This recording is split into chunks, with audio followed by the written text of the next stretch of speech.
کسی کے پاس جواب نہیں ہے، کیونکہ خبر یہاں چند روزہ، چند ہفتوں کی ہوتی ہے، اس کے بعد ایک اور قتل ہو جاتا ہے، ایک اور سکینڈل آ جاتا ہے، اور آپ اس کے مزے لینے شروع ہو جاتے ہیں۔ آئیے واپس چلتے ہیں۔ جو چیزیں کیمکل ایگزامینیشن کے لیے یہاں پہ آئی ہیں، وہ حکومت سندھ کی پچھلی 30-35 سالہ کارکردگی کی وجہ سے اب حکومت پنجاب کی ایک لیب کی مرہون منت ہے۔ تو جب کبھی ان کا رزلٹ آئے گا تب دیکھا جائے گا۔ اور آپ اچھی طرح جانتے ہیں کہ ہمارے ہاں اگر کوئی چیز کیمیکلی ایگزامن بھی ہو جائے تو اس کو کرمنلی چینج کر کے ایک نئی رپورٹ اپنے مرضی اور منشا کی بھیجی جاتی ہے۔ آپ کے وقت کے منصف اعلیٰ کسی پرائیویٹ کمرے سے ایک شراب کی بوتل اگر چھاپا مار کے دریافت کریں اور برآمد کریں تو اس کی رپورٹ یہ آتی کہ نہیں، ارے وہ تو وہ شہد ہے جو جنت کی نہروں میں نعوذ باللہ بہہ رہا تھا۔ نعوذ باللہ، نعوذ باللہ۔ شہد کے علاوہ سرکہ کہہ دیتے، کم از کم میرے مذہبی اور روحانی جذبات کا اس طرح استحصال نہ ہوتا۔ اور یہ ذات اگلی بات، حمیرہ کے اجتماعی قاتلوں کے اندر وہ تمام لوگ شامل ہیں جن کا تعلق ڈائریکٹلی حمیرہ اصغر علی کے ساتھ تھا۔ سب سے پہلے بات کرتے ہیں اس کی فیملی کی۔ جیسے جیسے واقعہ آگے بڑھ رہا ہے، ہر روز ہمیں یہ پتہ چل رہا ہے کہ کس قدر ڈس فنکشنل فیملی تھی، اور اس بیچاری نے اپنے اہل خانہ کے ہاتھوں کیسی کیسی تکلیفیں اٹھائی ہوئی ہیں۔ خواتین حضرات، صرف چھوٹی سی بات اس میں یاد رکھیے گا، مجھے کسی کی فیملی یا خاندانی مسائل میں نہیں الجھنا، خدا تعالیٰ ہر ایک کا پردہ رکھے، مگر میں سوچتا ہوں کیا باپ ہے، اتنی بڑی داڑھی رکھی ہوئی ہے اور منہ چھپا رہا ہے اس ایک ماسک کے پیچھے، اور چہرے پہ کوئی ملال نہیں ہے، اور بار بار جھوٹ بول رہا ہے۔ ڈاکٹر صاحب، فوج سے آپ کا تعلق ہے، طب سے آپ کا سنا تعلق ہے، یا شاید اسی وجہ سے آپ کو شرم نہیں آتی جھوٹ بولتے ہوئے، وہ بھی اپنی بیٹی کی سوختہ میت کے اوپر، کہ نہیں بھی ابھی تو میڈیسن ہونا تھا تو ہم نے کب کہا کہ ہم اسے لاش نہیں چاہتے؟ آپ نے ایک دفعہ نہیں 10 دفعہ کہا۔ یہ کراچی ساؤتھ کی پولیس نے کئی دفعہ کہا کہ لواحقین نے حمیرہ کی میت کو لینے سے انکار کر دیا ہے۔ ہمیں کہا گیا ہے کہ جیسے آپ کا دل کرتا ہے اس کو دفنا دیجئے، ہمارا تو اس سے 2 سال سے کوئی رابطہ نہیں ہے، ہمارے لیے وہ مر چکی ہے، تو اگر آج اس کی آپ کو میت ملی ہے تو کوئی فرق نہیں پڑتا، ہم اس کو رو بیٹھے ہوئے ہیں۔ پھر یہ ماسک پہننے کی کیا ضرورت تھی؟ اس لیے کہ آپ کا چہرہ، آپ کے الفاظ، آپ کے تاثرات نے بتانا تھا کہ آپ باپ نہیں، آپ قاتل ہیں اپنی بیٹی کے، صرف اس کی جسم کے قاتل نہیں ہیں، اس کی امنگوں، آرزوؤں، ارمانوں اور خوابوں کے قاتل ہیں۔ کیا آپ کو حمیرہ نے یہ نہیں کہا تھا کہ وہ ماڈلنگ میں جانا چاہتی ہے، ایکٹنگ کرنا چاہتی ہے؟ سر، یہ بازار حسن نہیں ہے، یہ ایک بہت بڑا شعبہ ہے ہمارے ہاں آرٹس کا۔ اور آپ نے اپنی بیٹی کو جب NCA میں داخلے کی اجازت دی تھی تو آپ کا کیا خیال تھا کہ وہ بچی نیشنل کالج آف آرٹس جیسی عمدہ درسگاہ میں جا رہی ہے، وہاں سے نکل کے کیا کرے گی؟ منہ سر باندھ کے لوگوں کے ہاں جا کے درس دیا کرے گی؟ زندہ رہنے کی اجازت دیجیے اپنے بچوں کو اپنے آپ کو ایکسپلور کرنے کی اجازت دیجیے، کھلے دل سے دیجیے، اپنے بچوں کو اذن تکمیل ذات دیجیے، اپنی ذات کی تکمیل کا کھلے دل سے، بڑے پیار سے مکمل اجازت نامہ دیجیے تاکہ وہ اپنی زندگی اور اپنے خواب جی سکیں۔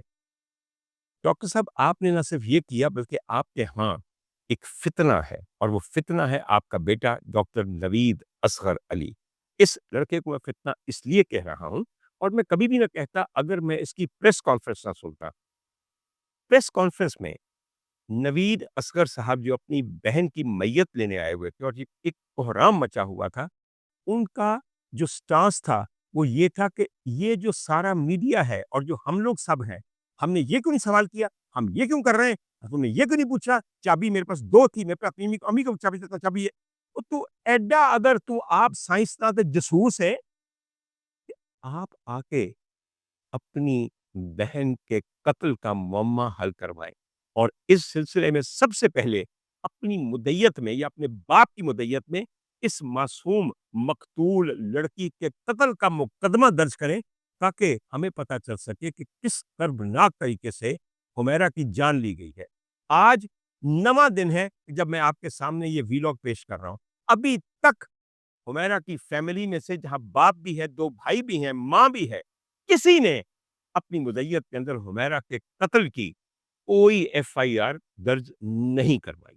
اور نہ ہی اس کا ذکر کیا ہے۔ اور جہاں تک ان صاحب کا تعلق ہے ڈاکٹر نوید اظہر علی صاحب کا، ان کی باڈی لینگویج، ان کا لہجہ اس قدر گھٹیا تھا، کیونکہ الزام وہ خود کو نہیں دے رہے تھے کہ ہم نے اپنی بہن کو تنے تنہا کراچی جیسے شہر، کراچی جیسے جنگل میں چھوڑ دیا اور 10 مہینے سے اس کی خبر تک نہ لی کہ زندہ ہے یا مر گئی، اور اب ساریاں متاں سانو دینیاں شروع کر دیتی ہیں۔ وہ پائی تو اپنی جگہ گوندا ہوئے گا، مگر تو ہن ننگا ہو چکے ہے، اور ننگ پن چھپان واسطے اپنے منہ پہ بالکل جو جنازے والے دن باپ نے منہ پہ پورا نقاب کیا تھا، یہ پریس کانفرنس میں ماسک پہن کے آگے تھے۔ کراچی میں کورونا پھیلا ہوا، یا اس موسم کے اندر کوئی اور سانسوں کی بیماری ہے کہ وہاں ہر بندہ کھڑا تھا منہ سر کھول کے، مگر آپ نے اپنا پورا چہرہ چھپایا ہوا تھا ماسک کے پیچھے، اور اس کے بعد ایک دفعہ اس پریس کانفرنس میں یہ کہا میری بہن اس طرح مر گئی ہے، مجھے بہت دکھ ہے۔ ایک دفعہ نہیں۔ اور جب بھی حمیرہ کی ڈیڈ باڈی کا، اس کی میت کا ذکر ہوا، اس آدمی نے کہا لاش، اس لڑکی کی لاش، اس لڑکی کی لاش۔ حضور والا، لاشیں تو میدان جنگ میں ہوتی ہیں دشمنوں کی، اپنے عزیزوں کی، اپنی دودھ شریک، اپنی ہمشیراؤں کی ڈیڈ باڈیز کو کم از کم میت کہنا زیادہ قابل احترام تھا۔ میں اس لیے کہہ رہا ہوں کہ تم تو ننگے ہو گئے کہ تم نے اپنے پورے خاندان، اپنے پورے بہن بھائیوں کو اور ان کی زندگیوں کو اور ان کے بچوں کی زندگیوں کو تباہ کر دیا۔ ثبوت میں بتاتا ہوں، تمہارا بڑا بھائی ہے سہیل اصغر، اس کو کون ٹیکے لگا رہا ہے؟ اس کو کس نے مفلوج کر کے رکھ دیا ذہنی طور پہ؟ وہ کچھ نہیں کر سکتا۔ اس کا اپنا انٹرویو ہر جگہ گردش کر رہا ہے کہ یہ آدمی مجھے ایسی دوائیاں دیتا ہے جس کے بعد میں سوائے خوار ہوتا ہوں، بے ہوش ہو جاتا ہوں، سو جاتا ہوں، کچھ نہیں کر سکتا۔ اس کی بیوی ہے جس کے بارے میں تم تو جو مرضی کہتے ہو، بیوی خود کہتی ہے کہ تم نے بحیثیت دیور اسے دھکے دے کے، اور تمہارے باپ نے بحیثیت سسر اسے دھکے دے کے 2 جوان بچوں کی ماں کو گھر سے نکال دیا گیا، اور اس پہ الزام لگائے گئے عصمت فروشی کے۔ کیا عمدہ بات ہے! عورت کی عزت پہ کتنی آسانی سے آپ لوگ الزام دھر دیتے ہیں۔ یہ سوچا کہ اس کا ایک بیٹا ہے معید، اس کی ایک بیٹی ہے، بالکل نوجوان بیٹی، اس کی عمر اب 12 سال ہے۔ میرا ایک جملہ اس بچی کا میرا دل کاٹ گیا۔ اس نے کہا لوگوں میری عمر 12 سال ہے، 12 سال میں میرا باپ مجھے ایک دفعہ کہیں باہر لے کے نہیں گیا، یعنی کہ اس نے دنیا ہی نہیں دیکھی۔ آپ کے یہاں بیٹیاں جب پیدا ہوتی ہیں تو آپ اس لیے پیدا کرتے ہیں تاکہ عمر بھر کے لیے ان کو، ان کے خوابوں کو، ان کی زندگیوں کو آپ قید خانے میں بند کر دیں، اور پھر ایک دن ان سے لا تعلق ہو کے ان کو زمانے کے رحم و کرم پہ چھوڑ دیں، اور اس دن کا انتظار کریں جب آپ کو یہ خبر آئے کہ مر مرا گئی، اور اس کی لاش کو بقول آپ کے کیڑے چاٹ گئے۔ بالکل یہ کرتے ہوں گے۔ اس کے علاوہ حمیرہ کی ایک بڑی بہن بھی ہے، she is still unmarried and she's about 4 years older than Humaira. اس کی شادی کیوں نہیں ہوئی؟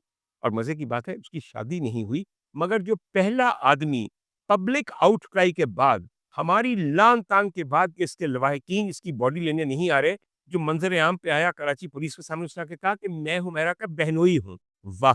ایک ہی اور بہن ہے جس کی شادی نہیں ہوئی، اور تسی بہنوئی پیدا کر رہے۔ خواتین و حضرات، ایک بات آگے چلیے ذرا۔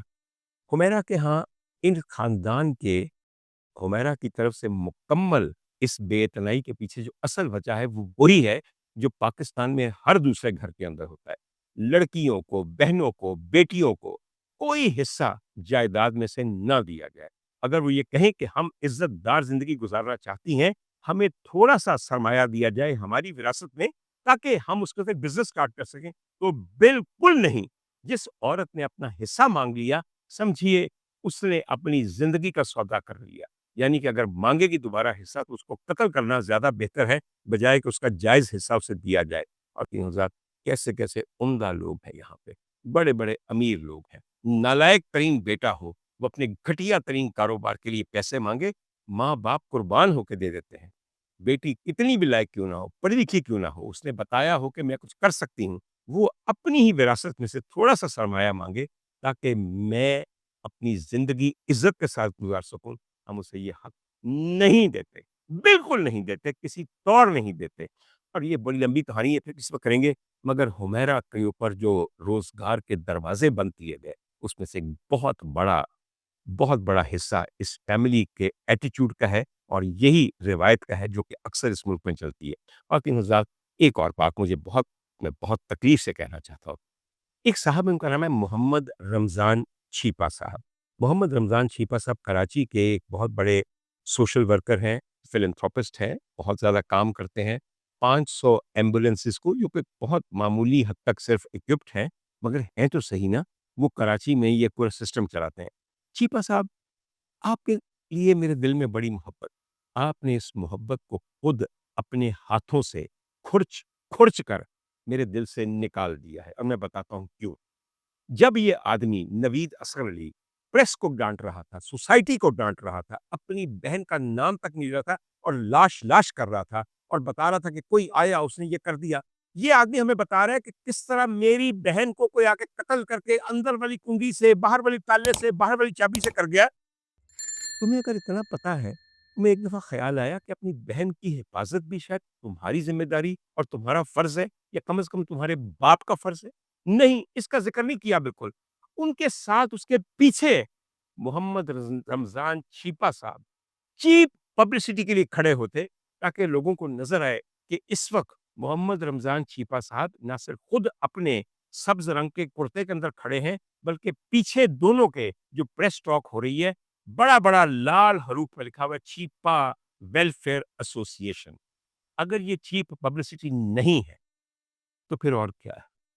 ایک بات، چھیپا صاحب، آپ مجھے سب سے پہلے تب قابل اعتراض لگے جب یاد ہے وہ امریکہ سے لڑکی آئی تھی، ایک لڑکے کی محبت میں گرفتار ہو کے جو کہتا تھا تم سے شادی کر لوں۔ آپ کو تو شاید نام بھول گیا، اور آپ سب لوگ بھی نام بھول گیا، مگر اس زمانے میں ہر ایک کے ہونٹوں پہ اس کا نام تھا۔ اس کا نام تھا اونائجا رابنسن۔ یاد ہے آپ کو؟ تب تک کتنی خبر تھی یہ، اور ہر جگہ لے کر سسٹر سسٹر کر کے محمد رمضان چھیپا سب اس عورت کو لے کے بیٹھ جاتے تھے، اور اونائجا اس آدمی کی پبلسٹی سیکنگ اور سیلف پروپورشن سے اتنا تنگ آئی کہ اس نے بڑے اونچے الفاظ میں کہا